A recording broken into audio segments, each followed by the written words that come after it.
Hello everyone and welcome. Tesla has reinvented the pickup truck. They looked at all the other pickup trucks out there and they were like, nah. And so here we are inside of the Cybertruck. It doesn't even feel real to me, even as I'm sitting in it. It just feels like this thing shouldn't exist. It doesn't really exist. And yet here I am sitting in it, driving it. This is a customer's car. It was delivered to them. It is a person who owns this car. The car is real. It's real. The Cybertruck is real, despite seeming like all of this time that it was a joke. It is not a joke. I am shocked by that still.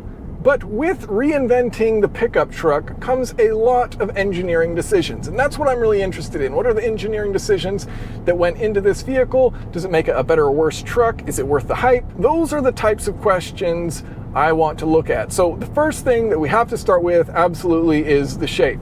Now, when you look at it, yeah, it's polarizing. It's different. It is not a normal looking vehicle, which is cool to me. I think it's respectable to do something different, have something look different, whether or not you like the way that it looks. And make no mistake, the shape was an aesthetic choice, right? They wanted to design something that looked like the future. And so here it is, their perception of what they believe the future looks like. We now get to drive it. With that decision, with that aesthetic choice, there are engineering pros and cons, right? Like anything else. So from an aerodynamic standpoint, yeah, it's not really the greatest shape. You know, it's a triangle, right? And you don't really want sharp edges for aerodynamics. So if you look at a boat, the bottom of a boat isn't just, you know, a straight V like a triangle. That wouldn't be great for going through the water. Same with the top of this vehicle. That said, it is surprisingly still quite aerodynamic. So drag coefficient of just 0.335. No, it's not as good as the best out there, like Rivian. And if you compare it to other Tesla models, right, to cars, you know, this is 50% less aerodynamic just from the shape alone. But that's comparing it to a car. So there are better truck examples like the Rivian. There's worse truck examples like the Ford Lightning. So as far as the compromise of choosing this style of shape, it's not really that big of a compromise from an aerodynamic standpoint if you look at the market out there. Yes, it is a sacrifice, but not as big as it could be. And some surprises, you know, there's some curves to the front that are hard to see on video, but very obvious in person. And so aesthetically, it looks like very sharp edges everywhere. It looks like straight lines everywhere, but there are a good amount of curves to this vehicle at the front that you start to notice. The front hood, in front of the frunk, the glass, there are curves to this. Even the back kind of rolls a little bit down, and it's very subtle and you can see it in person, but looking at photographs, it just looks like, you know, straight up triangle. Now, this shape does have rigidity benefits. So Tesla Engineering says that the sails along the side there, going from the C-pillar back, actually adds 25% to the torsional stiffness of this vehicle. It is an extremely stiff vehicle,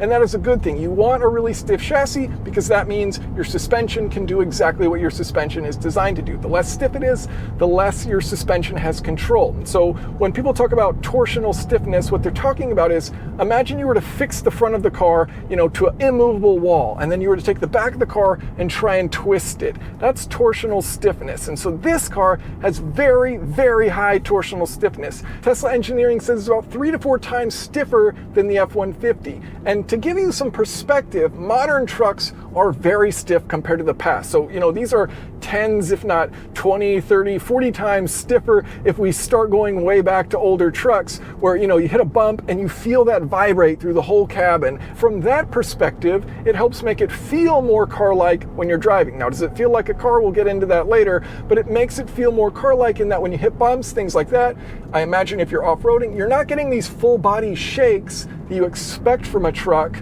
that, you know, they're just gone in this thing. It is super rigid. And part of the reason for that is the shape. Triangles are just a great shape for engineering purposes. You know, it's why they're used for things like bridges. Now, there's some functionality consequences as a result of this triangle shape though, right? Because the back, the bed, yes, you actually have a lot more enclosed cargo space with that slant because that tonneau cover goes over that slant and it means your cargo bed area is actually larger. However, if you want access to the bed from the side, you really can't just like reach over and get in. So pros and cons, more enclosed space, though if you were to get a topper on a regular pickup truck, obviously that'd be more. But here, you know, from the factory, you have a large enclosed space. not as easy access getting to the sides there. So I think, true pros and cons as far as if it's to be used as a work truck, you might want that access to the side. Okay, so number 1 was about the shape. Number 2, let's talk about voltage. Now, I think this is an important engineering discussion, and from a consumer standpoint, completely irrelevant, and you don't need to care about it at all. So we'll get into why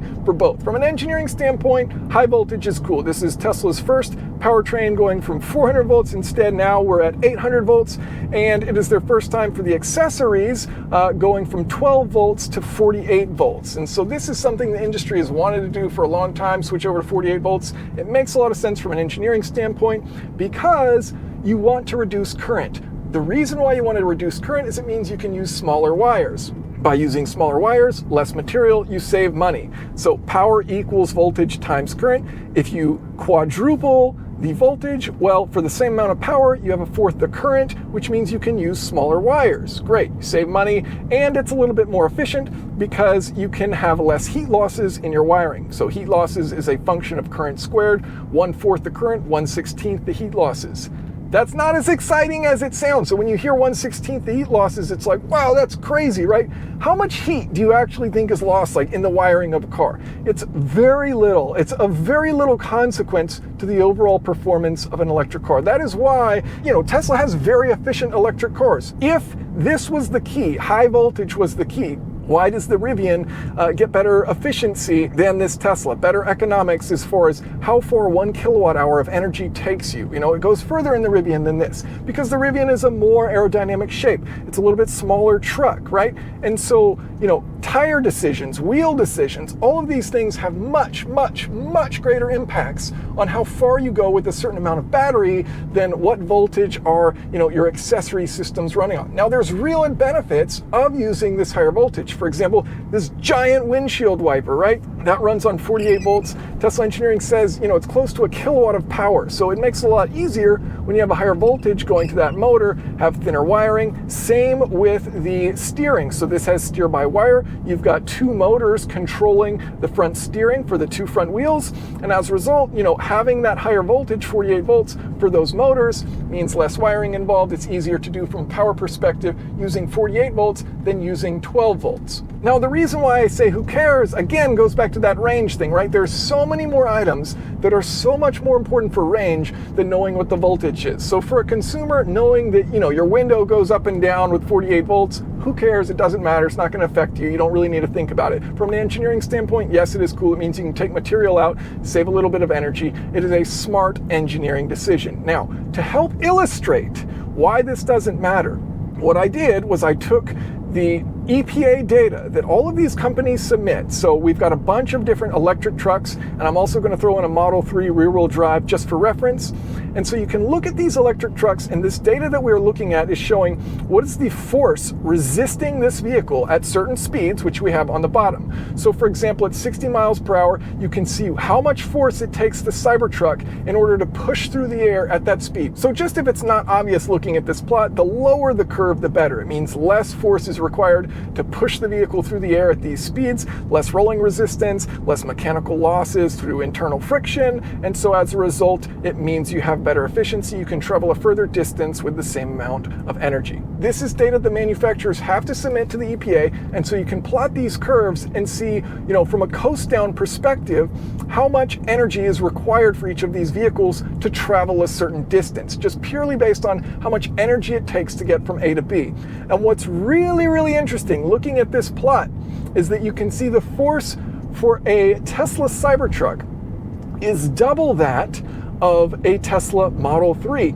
And if you look at the gap between the Model 3 and the Tesla Cybertruck, which is of course huge, there's the same gap between the Cybertruck and the Hummer EV. It just tells you how much energy is required to push that Hummer EV down the road. If you take a Hummer EV at 80 miles per hour, it takes the equivalent energy of 3 Model 3s at 80 miles per hour. It is insane how much energy that Hummer EV takes. So yes, this is 2 Model 3s going down the road as far as resistive forces pulling it back. So it means you need, twice the amount of energy to go a certain distance at high speeds. But you can see it's kind of in the middle there of these other vehicles. It's on the more efficient side. The Rivian is a bit more efficient, takes less energy overall to move a certain distance, but certainly compared to the F-150, compared to the Silverado EV, compared to the Hummer EV, the Cybertruck is doing really well. Moving on to number 3 is steer-by-wire, and this is something truly unique about this vehicle. Tesla was not the first to market with steer-by-wire. Infiniti was the first.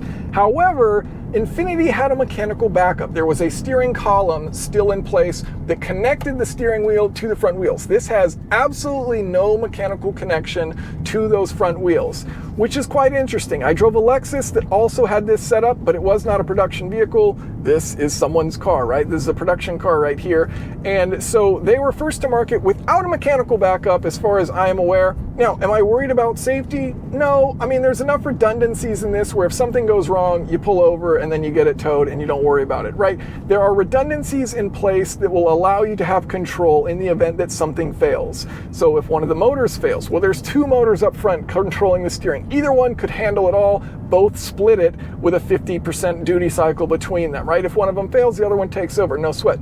You have duplicate sensors that know where the position is. So you can trust that if a sensor fails, no worries, you've got another covering it. Same with, the control software. So there's redundancies in place where if something does fail, I'm sure you'll get an alert, you'll know to pull over, and you get it checked out and fixed. You don't have to really think about it from a catastrophic standpoint. Will it happen one day? Maybe, I don't know, but same as like a tie rod falling off, right? Mechanical steering can fail. Yeah, it's super rare. Same with this. I imagine it's also going to be super rare. Is it possible for it to fail? Sure, just like anything is possible for it to fail.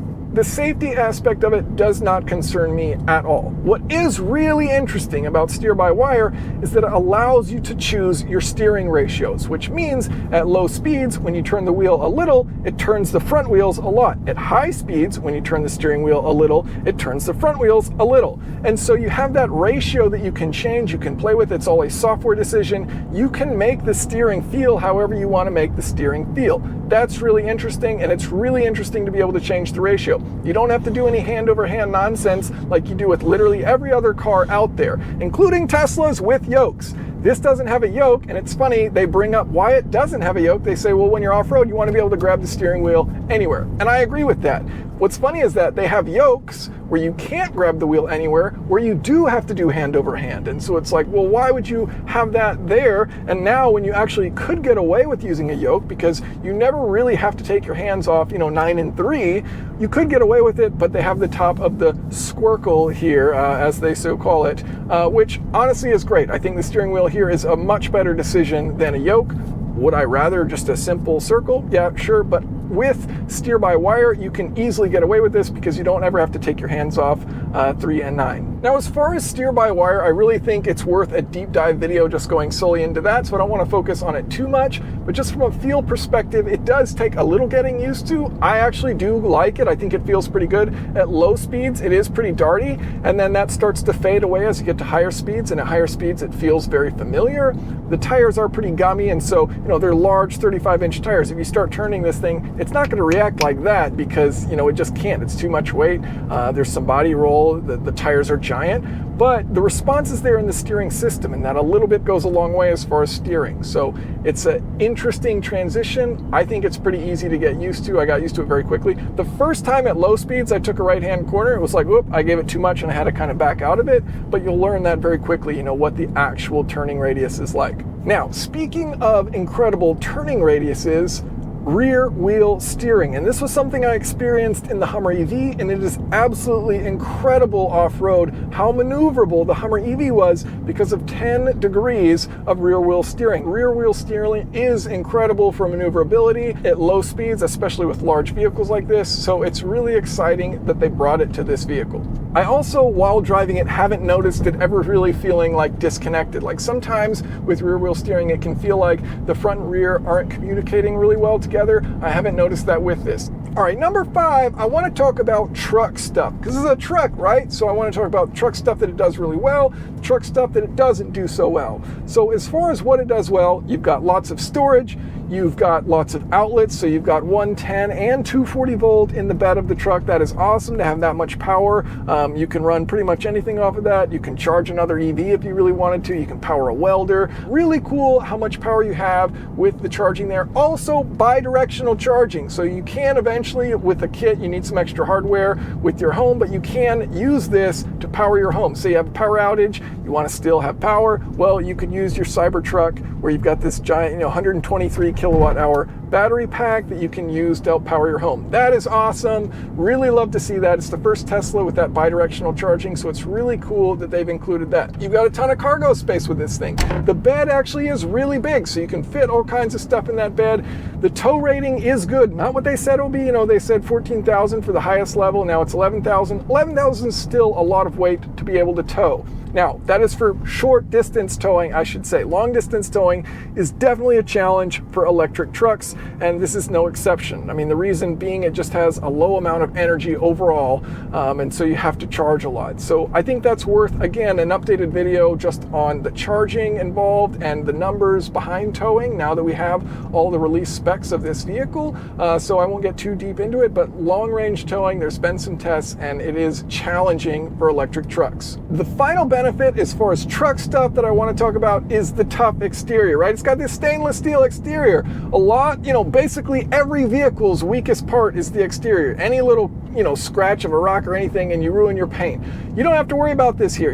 Dings and dents at a construction site, very common. With this thing, you've got this really hard stainless steel exterior. You don't have to worry about the exterior of the car as far as getting dents, things like that, rocks hitting it, no sweat. So that is kind of cool to have a very tough exterior that's like mildly, bullet resistant, but the glass is not, so you want to stay behind the doors, I guess, if you're getting shot at. Probably best to avoid that situation entirely. Regardless, really tough exterior, which is cool. Now, what about the bad stuff as far as truck stuff? Well, long range towing, as I mentioned, that's just a real challenge for electric trucks. Even though they're going to offer this range extending battery pack, it's going to be really hard for long distance towing. And I think that's really disappointing, because when Tesla initially announced this in 2019, they said $70,000 over 500 miles, 14,000 pounds of towing, 6 seats. None of these things ended up being true. And so what's a bummer about that is, to me, when I see, okay, a $70,000 pickup truck that has over 500 miles of range might actually convince some combustion engine truck buyers that tow to switch to EV. With the lower numbers, the lower range numbers, towing doesn't really make so much sense with this thing unless you're only traveling short distances when you're towing, and you know that you've got a charger wherever you're ending up. So that's a bit of a bummer. The other really huge bummer to me with this vehicle that is just kind of insane to me is that there's no spare tire. Like, what? A Ford Maverick, a tiny little Ford Maverick, has a full-size spare. A Rivian, which is a slightly smaller truck, it has a larger battery pack offered, and it has, that gear tunnel. They still found a way for you to fit a full-size spare without putting it in the truck bed. It's underneath the truck bed, versus with this, if you do get a spare, you have to throw it in the bed. It's just sitting there in the bed. Rather, Rivian, where they have their storage underneath the bed, that you can stick that full-size spare in. I think that's really cool. I think it's a true disappointment that a truck, not a car. I mean, I think everything should come with a spare, but a truck, which is designed for off-road use, has off-road mode, allows you to get stranded and not have a dedicated spot for a full-size spare. That doesn't mean intruding in on your bed space. Okay, so we've chatted about the engineering. What is this thing actually like to drive? Now, I have daily driven a Tesla Model 3 for the past 5 years, and this thing very much so feels like a Tesla. Yes, there's some things that you have to immediately adjust to. The steer-by-wire, the visibility challenges where, if you have the tonneau closed, you don't see anything out the back. But you've got this screen which is showing you what's behind you. You've got cameras everywhere. So as far as visibility, you have cameras to assist you when you need it. There are things like that that you have to adjust to, right? But overall, the experience feels very Tesla-like. When you put your foot down, you get really great response. When you take your foot off, you have this really nice regen braking. I love the way Tesla's regen braking feels. I love their throttle programming, the way that they have their throttle pedal designed as far as the mapping of it, of how much you get, and what percentage of throttle you get. It's beautiful. They have a really well-controlled throttle pedal for both regen braking and accelerating. And so overall, the driving experience, very Tesla-like, feels very familiar in that way. Now, one of the misconceptions I feel like, because I've heard this a lot, is that this thing feels like a car. And when I first got in, I thought, okay, in this direction, straight line, it feels like a car in that you don't really feel the weight because it has so much power. When you let off, the regen really does a good job of slowing it down, and you don't notice the body pitching or rolling, too much this direction. But you do have rolling corners, right? And you do notice that this is a truck when you turn the steering wheel. I think that is one of the things I've heard about it, that it feels very car-like to drive. This does not feel like a car to drive. This feels like a truck. No, it doesn't have that whole body shake because it's a very rigid truck, but it most definitely feels like a heavy truck when you're driving it. You can certainly feel the difference. Again, I'm coming from a Model 3 performance, right, and telling you that. So it's like, that is something that's much lower to the ground. It weighs significantly less. It has more response. And so it's much more direct. This is on 35s, right? You can't have crazy steering response on 35-inch tires. It just doesn't work. There's a little play there, right? You have to get that huge slip angle to start turning things. This feels like a truck. Is it really responsive? Is it really good? Is it really Tesla-like? Yes. Did they do a good job? Yes. It still feels like a truck. You can't mask the fact that we're at almost, 7,000 pounds or 6,500 pounds. As far as some of the interface, between me and machine using the turn signals on the steering wheel, I'm not a huge fan of that. I'd rather have a stock. Sometimes I push them and they don't work. Sometimes I push them and they do work. And so there's kind of like hit or miss. I do like that they're actually buttons instead of like these haptic, just, this little force feedback thing where you tap it. It is an actual button to turn these things on, but I much prefer the stocks. I feel like they're more intuitive to use. And, for things like flashing your brights, for switching gears instead of using the screen, and even for turn signals, because I've had mixed use with these where sometimes I push it and it doesn't do anything, and I'm like, all right, how do I get this to stop? So as far as the controls, I would get used to it. I wouldn't care too much about it. Yeah, I'd rather they had stocks. All right, let's get some giant windshield wiper actuation. Oh my. Oh, it kind of like sprays out all across that thing. That's kind of cool. It's a little squeaky, but that is a giant windshield wiper. So does it deserve the hype? I mean, this thing has absolutely blown up the internet, and that is really impressive to me. And when I start to look at why has it blown up the internet, I think, people who don't even care about cars know about this thing. And that's really why it's gotten so big, right? It's extended beyond enthusiasts. And Tesla has done a really good job with that, where a lot of people know about this thing. And then people say, hey, did you know about this thing called rear wheel steering? Did you know about 48 volts? Did you know about steer by wire? And all of these are technologies that have existed, right? Tesla didn't invent the idea of steer by wire, 48 volts or 800 volts or rear wheel steering, but they created this shape that got a lot of people to look at a vehicle and go, whoa, that's different, I'm interested, and then learn about all these technologies that do exist within the realm of cars, and then think, hey, that's really cool that they did that. And so it's exciting that it has brought people in. However, if you have come from an engineering background and you're familiar with all this technology, it's like Tesla has done a really good job of putting it all into one vehicle and making a really cool product with it. But it isn't this like mind-blowing thing of like, oh, experiencing this is different from any other thing I've ever driven. Like, I've driven steer-by-wire before with the Lexus prototype. That is by far the most shocking thing about driving this. And so a lot of people will be like, whoa, this is different because of the steering aspect. But other than that, it feels very familiar. I think overall, super solid truck, price is a little high, really practical, a lot of good features that I'm impressed by. I like how much cargo storage there is. I like how responsive of a vehicle it is. Is it the most fun vehicle to drive? No, I think if you are into driving joy, you'll find much more driving joy from smaller vehicles. You do feel the heft of this thing. It is impressive from an engineering standpoint, how well everything works together, despite the fact that this is really an unfinished product. I mean, at this point, it has lockable differentials that don't let you lock them. It has no autopilot, despite every Tesla vehicle coming standard with autopilot. It doesn't have any sensors as far as if you get close to something, it doesn't warn you. So there are incomplete features that I assume software updates will bring down the line, and it's interesting to see something released like this. It's becoming more common where, software isn't quite there yet. Though that said, with my Model 3, again, 5 years ago, it was a very different car. It didn't even have one pedal driving. It didn't have Sentry mode. It didn't have dash cam. It got faster while I've owned it. So my Model 3 has gotten exceptionally better over time. And I imagine if Tesla, does what they've historically done, they will be releasing updates for this that do actually quite improve it. So currently, it's a really good truck, and I think it has potential to be better. A little disappointed on some of the range specs as far as the towing capability if you're actually using this like the truck.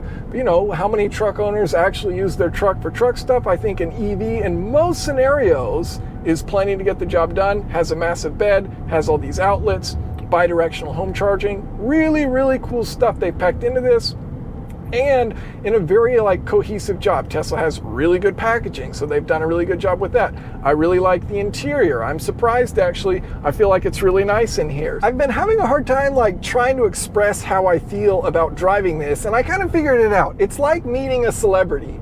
And so, celebrities are just like normal people, right? They live their own lives. They go to Costco and buy groceries and stuff, right? They're normal people, but we put them on this pedestal. And so when you drive this thing that's just been super, super hyped by the entire world, it's like Cybertruck. And then you finally get in and you drive, it's like, oh, it's a truck. It's cool, it's chill, right? It's normal. It's not extraordinary, though it looks very different and got all this hype, right? So it's like meeting a celebrity and that they're just regular people. They're cool. They've been very successful. They did a good job. So did Tesla with this product. But when you meet it, it's not this otherworldly experience. It feels familiar, feels good. I like it. Think it's a cool truck. Really appreciate you all watching. And thank you to Ben of Voyage ATX for allowing me to drive his vehicle. I'll include some links to his stuff. So really appreciate it, Ben, letting me get in your car. Thank you all so much for watching. If you have any questions or comments, feel free to leave them below.